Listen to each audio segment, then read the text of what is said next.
Welcome to the Thriving Leaders podcast, where we dive into real conversations that help leaders grow, teams flourish, and organisations thrive. I'm your host, Claire Gray, Leadership and Team Facilitator at Thriving Culture. I'm also the author of Thriving Leaders, Learn the Skills to Lead Confidently. This podcast is filled with practical tools, tips, actions, and insights that you can immediately apply so you can lead confidently now. In Season 2 of the Thriving Leaders podcast, I'm interviewing thought leaders from around the world to pick their brains on what it takes to build a thriving team. This is helping me write my second book, Thriving Teams, which will be out later in the year in 2025. I hope you enjoy the podcast.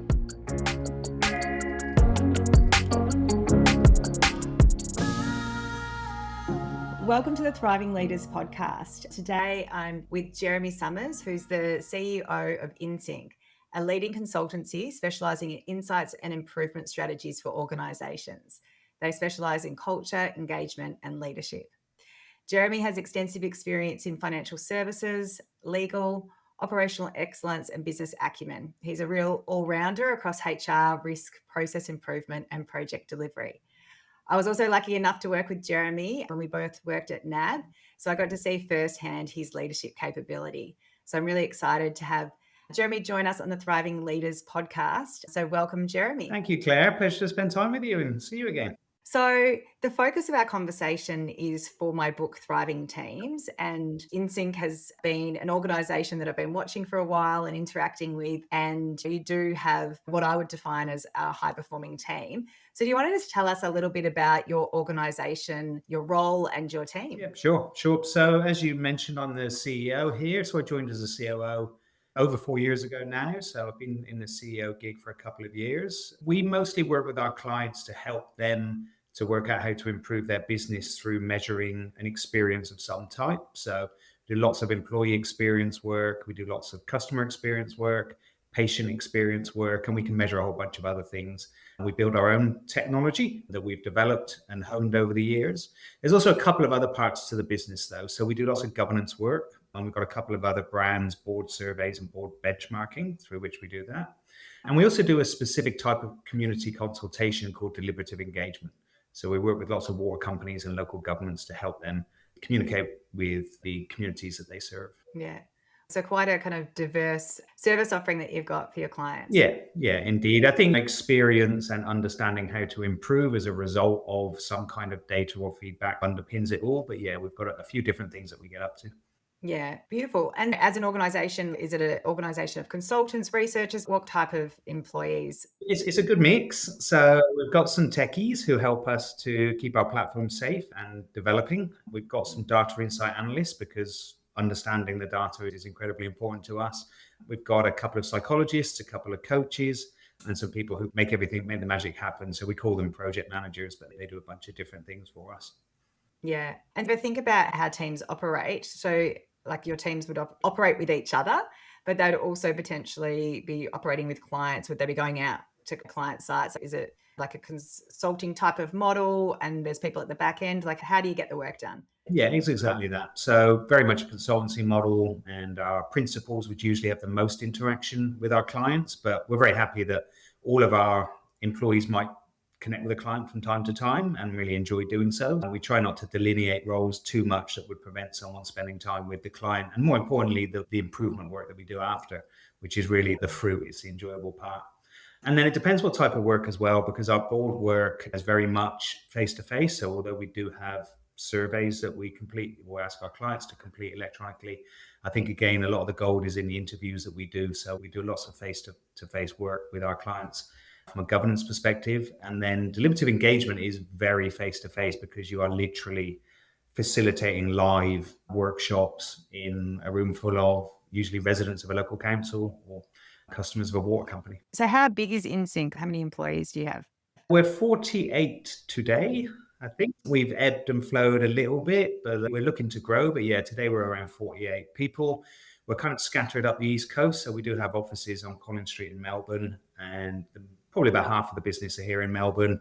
We've got a few people who work in Sydney, and then we've got some other people in Queensland, Gold Coast, just outside of Brisbane. But yeah, we're kind of East Coast based. Yeah, beautiful. When I think about Insync, I think about it being a high performing team and thriving teams that sit within the organization. So, what data would support me thinking that? Yeah, obviously, as a data-based organization, this stuff's incredibly important to us. So, our flagship product is called our Alignment and Engagement Survey. We do drink our own medicine. So, once a year, we complete an AES, as we call it. We're in the top 10%. So, we're in the top decile of like companies in terms of our levels of both alignment and engagement. So, that's the kind of headline for us. But I think there's also some results that lie underneath that I'm personally incredibly proud of. So we have 100% of our people say they trust their people leader. We have 100% of our people that say that their opinion is valued. We have 100% of our people that say our ELT act with integrity. So for me, whilst the headlines are important, actually getting underneath those results and looking at why people are saying they're highly aligned and engaged is really important as well. And like I said, it's something we're really proud of. I think especially when it comes to trust, that's a two-way street. That's not something that a leadership can claim as a result. I think it takes everyone to create an environment of trust, which is very much who we are at Insync. Yeah, that's some awesome results that you've got. So that you're not the plumber with the leaky pipe, you're actually putting your money where your mouth is as well, which is always good to see. Before I kind of delve into your team and how you're leading, I'm keen to dig into some of the research because you've got a lot of research at your fingertips too. So, what does the research tell you about what makes a high performing team? It's kind of nothing new. If you're in a HR role or if you're interested in employee engagement or team performance, there's probably no surprises. We've got over 20 years worth of data to sift through, and there's so many different ways that you can and look at the data and try and work out what the root causes are. But I think just speaking plainly, there's some common traits that we see in all high performing organizations: diversity, clear accountability, values or purpose led seems to be really important. You have to have leadership capability right. I think organizations that care seem to come out on top. And so organizations that have a good level of psychological safety as well. I think all of those things are really important. And it might just be the same response as what you've given based on what the research says. But on a personal level, like what do you personally believe to be the fundamental components that make a thriving team? So for our team, I think, and I will refer to your thriving teams model here, I probably use different words, but I think they translate pretty closely. We have our clearly stated values at Insync. So they're not just something we pin up on the wall and forget about. We talk about them and we refer ourselves to them. We hold ourselves accountable to them. But then we also kind of have, well, I'll name the values. The values for us are forward thinking, partnership, accountability, truth, and having a high performance attitude. So those are our stated values. But I also think we have a kind of set of unspoken values as well, which are equally important. And they're the kind of the way we do things, our culture. So for me, they include kindness, they include togetherness, support, having fun, having a sense of humor. So although you'll never see them written down anywhere, I think everyone at Insync understands that's who we are. And even if they don't before they join, they'll very quickly work that out as they come into the culture of the business. Yeah. Thinking about like the team that you lead, tell us a little bit about that team. Is it a leadership team? How many people are in that team? Tell us a bit about the team that you lead. Well, interestingly, because we are a small business, I did, when I became the CEO, I let go of the executive leadership team as the way we would make decisions at InSync. A couple of reasons. One, and the main one probably was a lack of diversity in the team. So there was a lot of people who looked and sounded like me sitting around a table making decisions for the rest of the business. And I wanted to create a slightly different approach. So we don't have an established executive leadership team. I work very closely with the board. And so they provide me with some really great guidance and direction as to how to run the business without necessarily treading on my toes as a CEO. So I think that relationship works really well. And then instead of having a horizontal leadership team, I created three verticals for the organization. So we have three forums. We have a business improvement forum, which kind of also acts as our PMO. It helps us to prioritize, agree where we're going to invest money, and agree where we're going to improve our business internally. Then we have a people and culture committee. Then we have a risk forum that sits quarterly. And anyone can be part of those committees. You do need to take it seriously. So it has to be in your individual development plan that we do. We're quite religious about making sure that we are continually learning. So development plans are really important to us. But if you have a desire to learn more about the world of people and culture, for example, and it's in your individual development plan, then we do rotate people through the committees and forums to give everyone a chance to jump in. We try and make sure that we've got the right level of kind of experience and capability, but give people the opportunity to develop and grow that themselves as well. So I'm hearing like a real shift from like top down to more vertical, or even like maybe it's even horizontal leadership, because you're sharing the leadership across teams. So what was the shift in doing that for how the teams operated? I don't think it changed too much in terms of how the teams received information, but I think what it really did was help us make better decisions. So we had far more texture in the conversation, different types of context, different perspectives on certain decisions that we were making. I do think often it's a risk that an executive leadership team can be quite segregated from the people that do hard yards. So I think that was the biggest outcome, was bringing diversity just gave us a lot more thought, probably more creative solutioning as well. And I think there's an important point that whilst decisions were not being pushed from the top down, I think it's really important to recognize that the tone at the top needs to be correct. So we're very lucky that we work with two directors who live our values, are very much part of our business. They work in the business, so they work for me and I work for them. But they're very supportive and very clear about how we should live our values and hold us all accountable to that, whilst not interfering with the running of the business. So it's a fine balance, but I think it's pretty unique the way that we've got that right. Yeah. And so, I mean, it might be related to the values, the answer to this, but what would you say is the team's secret sauce? It's our people. I think, that crossover, again, looking at your model, the crossover between accountability and relationships is really key for us. So we don't get confused between being kind and being nice. Feedback is everything. Regular, clear feedback is something that we live and breathe. Clear scorecards so that people understand what's expected of them. And consistent feedback means that generally we don't have too many blind spots in our business. And I think that's a really powerful thing. Yeah. Because you talked before about even just with your values, you can hold each other accountable to them, and also having clear expectations of people makers it easy to hold others accountable. And if you've got a culture of regular feedback, but like maybe just specifically thinking about the values, how do you see people holding each other accountable to the values? Are there any examples of? Yeah, I mean, I might go to one value in particular because I think it's probably the hardest to comply with, and yet it's the most powerful, and that is truth. And I think everyone can connect to values in a different way. And so for me, truth is trust. That's why it's incredibly important. For me, the relationship that I have with my people, whether it's someone I report to, a peer, someone who reports to me, having a relationship of trust is incredibly important. And for me, that's always founded in honesty. So sometimes it's very tempting to not be 100% honest about something, and we don't allow ourselves that luxury.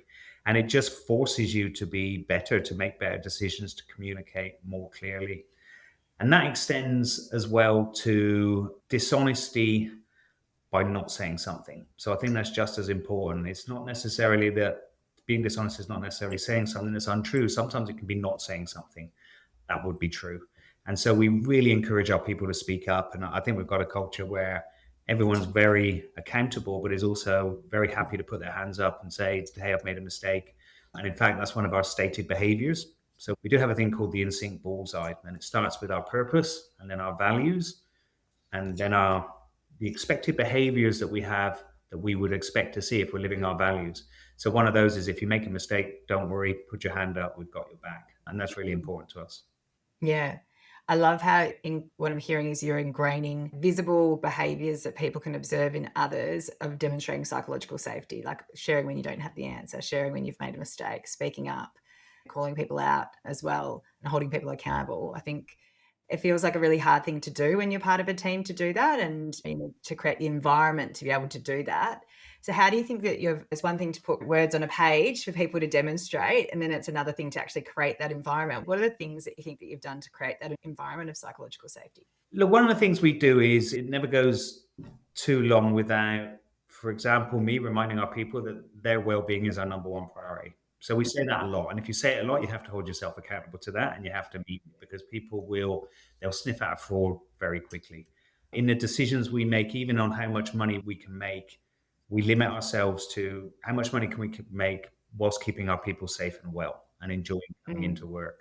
So I think one thing is that real honesty and integrity in how we treat people. And I think it's probably the key to everything for me. And I want to recognize that you can drive performance through other means. You can drive performance through fear, but I don't think it's sustainable. I think the main benefit of kindness, and again, not to confuse that with niceness, they're very different things. But when you're truly kind to your people and you have a culture where everyone is kind to each other, then that high performance is sustainable because you've got the right support in place. People are okay to put up their hand and say, I'm struggling. There is absolutely no internal competition at Insync. We're too small for it anyway, but that's just definitely something that doesn't get in our way. So I think it's hard to describe sometimes, but our secret sauce is absolutely our people and the fact that we can trust them, they can trust us. We're in this thing together and everyone feels comfortable holding up their hands. I mean, if I give a bit more context, really, the biggest challenge for us as an organization over the last decade would have been the rise of big SaaS offerings in this space. So we're competing with global giants. They outdevelop us, they outmarket us, that we simply can't win in those ways. But they don't have our people. The biggest differentiator for us, and we're starting to win clients back from some of these big SaaS platforms, is that our people, their expertise, their loyalty, their care for our clients. We're always there if clients want anything from us. We're always there to pick up the phone and help them. And you can't have a model like that if you don't trust your people. It means that our clients could pick up the phone to a data analyst tomorrow and have a great conversation, and we trust that data analyst in the hands of our clients, or our clients in the hands of the data analyst. And I think the way that organizations treat their people internally percolates through how they treat their clients and the relationships you have with your clients too. No doubt. I mean, we take some similar philosophies. We talk a lot about point easy at Insync. And point easy is the most basic of concepts, but it's you give feedback at the point that is easy. So in other words, it's straight away. So we have the same kind of relationship with our clients. Is that if there's something they need to know, we tell them early on. There's never any surprises working with Insync or working for Insync, and there's real power in that. What have you done to build such strong relationships? Because when I think about relationships, it's around psychological safety and trust, and it sounds like that's a real strength of yours. What have you done to create these strong relationships within the team? Yeah, well, we also when we survey our employees, we have a psychological safety survey component. So we check that by making sure that we're offering people anonymously and confidentially the opportunity to speak up and say, hey, there's something not quite right here. And again, we've got excellent results there. And that's not a surprise because we really focus on it. One of the real secrets is the capability of your leaders. And again, that tone has got to come from the top down. So I think a lot of people think when I use words like kindness that there's some softness to that, and it really doesn't have to be. We have very clear accountability. We all move together to make sure that we hit the goals that we state. Again, a lack of internal competition. But ultimately, I need to trust people leaders in our organization that they will do the things that we've all agreed to do. So we have a promise to our people that we will sit down with you regularly and we will talk about your scorecard and we'll give you feedback. And we will help you to develop in the ways that you need help. And as I'm saying this out loud, Claire, there's nothing new in any of this. I think it's all about how authentically you deliver to it and how you hold yourselves to account to it. Yeah. But I do think that more and more I work with organizations, the more that all those elements aren't in place, or it's the trade off of, oh, I need to deliver this work to a client. So I might not have that development planning conversation with a team member, or it becomes a bit of a tick and a flick rather than a quality conversation because they're just ticking a box. So I think although it's nothing new, do all organizations do this? I would say probably not. Yeah, I don't know if you were surprised as often as I am Mm. at the organizations that don't have some of the more basic things in place. We shared a data point recently about how few organizations have reward and recognition programs. And saying thank you to your people can be the easiest, cheapest thing in the world and incredibly motivating. So it doesn't have to be some reward program where you're sending people to Vegas. We can't quite afford that in sync, but there's absolutely no cost to me picking up the phone and saying thank you to someone for doing a great piece of work. And so, yeah, organizations that don't seem to have reward and recognition programs or scorecards or individual development plans or just regular one-on-ones between a people leader and their direct reports so that they can receive some coaching. The great news is for those organizations, of course, there is so much uplift that they can harvest if they can start to think about those things. Yeah. And you make me think of a recent post that I saw that you posted on LinkedIn about employee engagement results. And one of my comments back to your post was just about how often organizations get frustrated that the employee engagement number hasn't shifted, but they haven't taken any action from the results. And I think it's often, if your people are telling you something, actually hearing what they're saying and taking action, even if it's one or two things, and making that clear of what you've done, sounds so simple, but so many organizations forget to do these things 100%. or deprioritize. Yeah, I think it's actually more damaging to ask for someone's opinion and not respond than it is to not ask at all. So I do think, yes, if you're going to run an employee experience measurement of any type, you have to be committed to doing something with the results that you're given. And that can't be explaining them. There has to be action. Yeah, put your money where your mouth is, or where the rubber hits the road. So you've talked a couple of times about clear expectations, clear accountability. How have you created clear accountability for teams? Like, because I feel like accountability is a funny one. It's a bit of a dirty word at the moment. People think about blame or micromanagement, and I'm pretty passionate about shifting that to being a privilege when people feel it's a privilege that they've got that ownership. And I also think about cultures of accountability being on three levels. One's around like individual accountability, which happens in terms of what you're accountable for individually, the mutual shared accountability, which is between team members, and then the collective accountability, which is between stakeholders. So it could be with clients or it could be between teams to get the work done. Because you've used the word accountability and clear expectations a few times. Is there any kind of secret sauce when it comes to accountability that you think's worked at Insync? Agree with what you just said about the different levels. I think there's a couple of things. So, one is that we hold people accountable to those things that they can action. So we have sales targets, for example, for some roles. Sometimes the economy tanks. There's not much you can do about it. You've done everything that you can and you're not hitting your sales targets.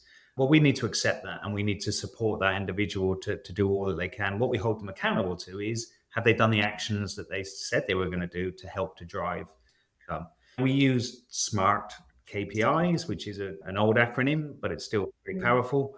We make sure that we're clear in terms of, is the things we're asking for, are they measurable? Are they realistic? And then we do ask people to be accountable to that. I think the other big thing in accountability is trust. So yes, I think micromanaging is the enemy of accountability, because you're actually taking that accountability off of someone and holding it to yourself. So we trust our people, and that manifests in a bunch of different ways. We don't micromanage, we don't micromeasure our people. We hold them accountable to the outcomes and we give them the support they need to get there. But our people can work where they want, when they want, and we're very supportive of that, because we don't need to see them doing the work to know that they're doing the work. We measure the outcomes. We've got an outstanding NPS because we measure our client experience as well. So we know that we're getting the returns without having to inspect everything that people are doing on a daily basis. And no one wants to live or work like that. So I think you'll very quickly get attrition of your highest performers if they feel like you're looking over their shoulder all the time. Yeah. What I'm hearing is a few things like not punishing people for things that are outside of their control, which is the link to people feeling like it's a bit of a blame game, Yep. but also to alleviate, well, maybe not even to alleviate micromanagement, but just trusting our people to work out the journey of how to achieve something kind of gives them more empowerment too. Yeah. 100%. Yeah. Thinking about teams that are thriving and teams that are high performing, teams need to be committed and aligned to where they're going, and they through a clear direction or a strategy. How do you create alignment within the team? So whether that's Insync itself, but also with your stakeholders, how do you create that alignment? It's a bit of a work in progress for us in some ways, in as much as the sands are shifting. So we are moving more and more to remote working for a whole bunch of different reasons, but mostly because our people have spoken on the matter. So whilst we do gather in the Melbourne offices, for example, once a week, we recognize that the need to connect and collaborate is not going to sort itself out in a remote environment. So the less we see of each other, the more I worry that we could become unaligned. There's definitely nothing to replace conversation, connection, in terms of making sure that people are aligned. So we do a whole bunch of things to make sure that we are establishing those connections and seeing it as work. So I always say to people, you can give a colleague a call in the morning, just say hello for 10 minutes, because if you're in the office, you probably would. Someone would walk in, you'd have a conversation. So trying to encourage people to see some of their social interactions as actual work. Like I say, I think it's a bit of a work in progress. We got some mechanisms to help us. We do a thing called coffee roulette, where every month your name gets pulled out of a hat randomly with someone else's, and you grab a cup of coffee with them, and you don't have to talk about work. It can be anything, and that can be online or a physical coffee if you're in the same state. We have business monthlies that we expect people to come to. That's probably the only thing I've mandated since I've been in the role is that you must attend the business monthly because it's a very important part of our storytelling and communicating results and the strategy and aligning over that. And then we do lots of events as well. And the money you can save from leasing an office can go towards other activities. We have the Insync Connected event coming up, which is where we invite in the families of our people, and it gives us a chance to spoil them for an afternoon and say thank you to the support they give to our people. I love that. I love that connection beyond just getting to know people beyond the work, including their families as well. It's an interesting one. When I chatted to James in your team, he mentioned that you do work in a really hybrid way. You don't necessarily always see each other face to face, but you still have these excellent business results in terms of NPS, employee engagement scores, profitability, and all those things. But the research actually does tell us that people who see each other between 2 to 4 days a week are normally more engaged. Why do you think that's different for your team? Like, you've made reference to a few intentional things that you try and do, but like, why do you think it's different to what the stats normally tell us? It could be for a whole bunch of reasons, and I don't take it for granted for one moment. It's something we have to continue working on. But I think it is all of that extra effort we put into connecting. Listed a couple of things. We've got about a dozen different things that we do to make sure that we're interacting in different ways, teaching each other as well. We have a thing called a chance to grow. So at least once a month, someone will present to the rest of the business on something. It gives them a chance to hone their presentation skills, but more importantly, a chance for us to connect and talk about it and learn from each other. So I think you do have to be deliberate about finding ways to connect. We will always work hard to physically connect where we can and where we can afford it. And I'd be lying if I said it doesn't make me a little bit nervous at times that life outside of the office, for so long, for kind of 25 years, made that journey into the office and back every day. And in many ways, I don't miss it, but in some ways, I really do. I always say it's a bit like going to football training. You don't want to do it on a cold, wet night, but you always feel better when you come off the pitch. And it's the same as going into the office. You can get a lot of energy from it. So it's a bit of a watch this space. And we do use shared workspaces. So if we feel like we need to dial up how much time we're spending together, we would simply spend more time in those workspaces or encourage people to come into the Melbourne office more. But I think the jury's still out on which way that's going to go. And I think definitely the trend is back into the offices at the moment, but we'll see. Yeah, I bet a lot of your clients are asking for your advice and opinions and data on that to know what the right answer is, because it's a bit of a adaptive challenge. I don't think there is one right answer. I think it really is very dependent on the culture within the team, the type of work you're doing, being connecting with purpose. Yeah, Yeah. absolutely. And I think ask your people as well. They'll give you some clues. All teams experience challenges from time to time. What are some of the challenges that your team's faced, and how has the team overcome them? I think I mentioned just now the kind of event of some really well invested in competitors that means that we're trying to compete with people with just huge budgets. And so we've had to change the way we compete. So we've had to switch from a company that probably would have been called tech led to a company that's very much now people led. Like I said, we don't have a big call center with a chatbot, and some clients really want that, but I think there's a whole bunch of clients who don't. I think it's one of our strengths that if you want to speak to someone at Insync, literally, I'll give you my mobile number. You can call me in the middle of the night. It's that level of service that we provide, and thankfully, my clients don't ask for that and don't call. But we mean it when we say we're there for you. We wrap a project team around the engagement. So that's meant we've had to change certain processes, develop certain new skills and strengths. But when you get the right people, and I think more importantly, keep the right people, you can develop new capabilities and you can switch how you do things fairly easily. The important thing for us is to maintain the integrity of everything that we do. So the validation of our surveys and the science that sits behind them and the quality of the tech to make sure that it's secure and it does everything that it needs to, and just change the way we compete. And to be honest, probably fish in different waters. We don't support clients with thousands and thousands of employees. And it's not to say that we wouldn't like to, but I'm not sure that we'd be best positioned to. We love to work with clients who need people like us because of the size of what we do and the intimacy, how well we know the industries that we work in. And that's always what our clients appreciate. I think the clients that have been loyal to us understand that measurement's only just the very first part of it. It doesn't need to be super sophisticated. What needs to be sophisticated is what you do with that data and how you then improve the business outcomes as a result. Yeah. So I'm hearing that you've had to really clarify what your value proposition is as an organization and maybe shift to being more people led.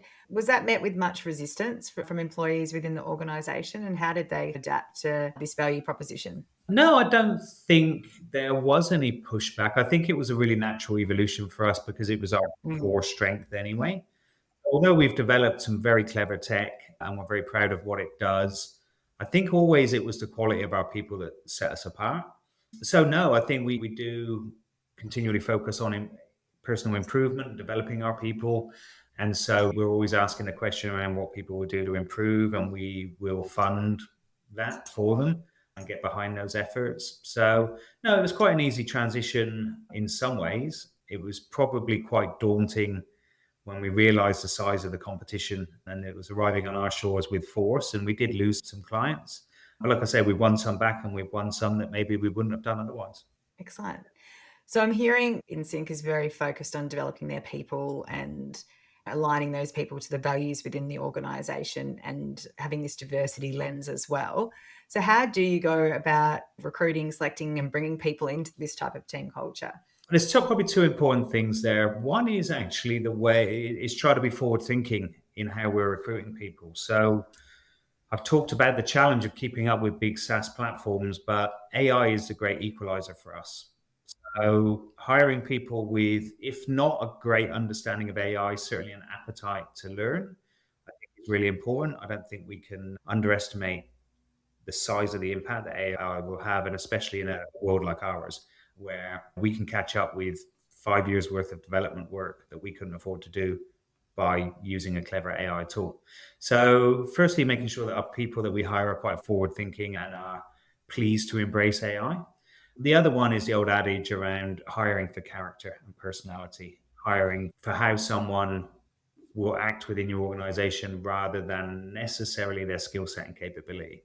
Now, with us, of course, especially the more technical part of what we do, you're going to need certain qualifications, and there's no way of getting around that. But trying to make sure that when we hire someone, they're the right fit for our organization is something we put a lot of effort into. And you'll probably appreciate this, Claire. It's incredibly difficult to do. One of those things that I wish we could perfect, but every now and again, we don't necessarily get it right. But by and large, I think we're getting more and more attuned to firstly working with the right recruiters who understand us as an organization. So screen out some of those people they know won't necessarily be a fit. And then using tools like psychometric tests, making sure that we go and meet people in person in different settings, make sure the team meets the person beforehand and can have a cup of coffee with them and just try and work out what they're all about. Yeah, excellent. So what do you think is the most challenging part of building a thriving team? Staying the course, I think, comes back to the comment I made earlier on that I think you can drive high performance fairly easily in an unsustainable way. I think to drive high performance and to keep that level of high performance for me, and I know other people may have other views, but for me, again, is founded in trust and kindness. That's where I think loyalty makes a massive difference. And I always say to our people, loyalty isn't about staying in sync. Loyalty is about being honest with us. That's the only loyalty we expect from our people. So be honest if you think your time's up, and we'll help you to go and find your next role. And we'll hope one day you'll come back to us or become a client or whatever it is. But I think when people are acting in fear, they can only maintain that position for so long authentically. And eventually they'll burn out. Eventually you'll have attrition and you'll be back to the start of the cycle again. So I think what we've built at InSync, that the reason I really love being here is I think we've built the foundations first. And now we're just trying to just incrementally keep turning the dial, try and squeeze a bit more performance, get smarter about what we do, improve the business internally, and just try and keep on scraping out those extra percentages of performance. Because ultimately, and we haven't really talked about this, but ultimately it's all about profitability when you're running a small business. We're very proud that we help 48 people put dinners on their tables, but ultimately we've got 2 directors who have invested. So high performance has to include giving them the returns that they're looking for and that they deserve. What are your stats that prove that you are high performing? In profitability, last year we had our second best year from that perspective. You're keeping your eye on all of the standard things. So revenue, cost, profitability as a result. The things that we tend to measure at InSync are lead indicators. And you can have the best lead indicators in the world, but if your lag indicators are not where they need to be, then I personally would expect to be out of a job. So I think it's all about getting that treatment right. And if you get the lead indicators right and you see that through, then you will eventually get the results. And so what are some of your lead indicators that you focus on? Because often people just measure the lag indicators, but what are some of the lead ones that you look at? For us, employee experience is very important, not just measuring it and measuring the psychosocial safety of our people, but also the action plans that we then develop out of that work and holding ourselves accountable to delivering everything we've said we would in the action plan. Safety, making sure that you're getting all of those things right. So not just psych safety, but operational health and safety. Making sure that you're measuring your risk and understanding what your top risks are so that you can keep the business safe and you can get ahead of anything before it happens. So it's all the standard stuff. Obviously, we've got a great set of metrics around each of the different practices and how profitable they are and why. And you've got to remember, a business like Insync, it's not huge and it's not entirely complex. So we're not lending money. We don't have stores to worry about, a distribution network and so on. So it's a fairly simple operation. And then I think, again, there's that just thing that you're not necessarily measuring, which is connecting with people and talking to them and getting that gut feel. And a business of 48 people is just about small enough that you can know everyone pretty intimately. It means at times you worry about them all as human beings as they go through life's ups and downs. But most of the time, it means that I can connect with most of them fairly regularly. And I hope, and I do believe this, is that they would bring something up if they felt there was something looming that we need to worry about.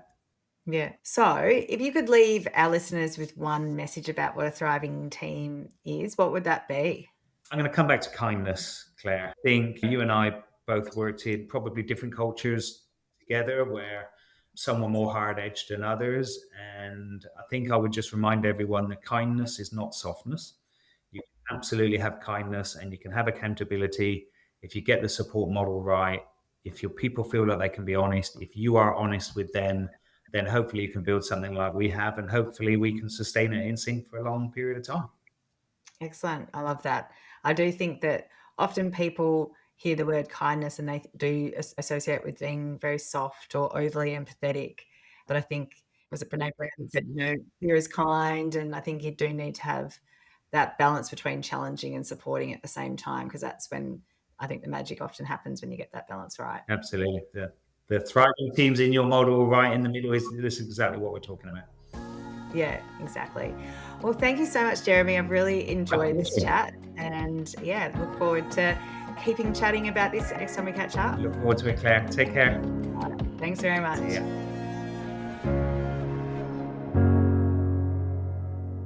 Thanks for joining us on the Thriving Leaders podcast. Today's conversation offered some powerful reminders about what it truly takes to build high-performing, thriving teams. From the bold decision to disband the executive leadership team at Insync, to really drive diversity in decision-making, to a real commitment to trust, psychological safety and honest conversations. My key takeaway is ingraining visible behaviours that people can observe in others to demonstrate psychological safety. We heard how unspoken values like kindness and togetherness, as well as fun and laughter, sit alongside clear structures of accountability. And how to work in a remote first world means that you need to be really intentional about how you connect, with everything from coffee roulette to monthly town halls and team-led learning sessions. Thanks for joining the Thriving Leaders podcast. Keep on thriving.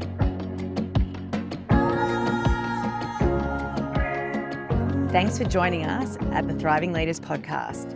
If you'd like to find out more about our leadership programs, including our Thriving Leaders program, Thriving Women in Leadership and Thriving Teams, as well as executive and team coaching, keynote speaking or facilitation, head to our website, www.thrivingculture.com.au. This is also where you can sign up for our newsletter, where I share useful leadership and team development insights and tools, as well as our podcast. You can also grab your copy of my book, Thriving Leaders, Learn the Skills to Lead Confidently. It's also available at all good online retailers, on Audible, Spotify and Kindle.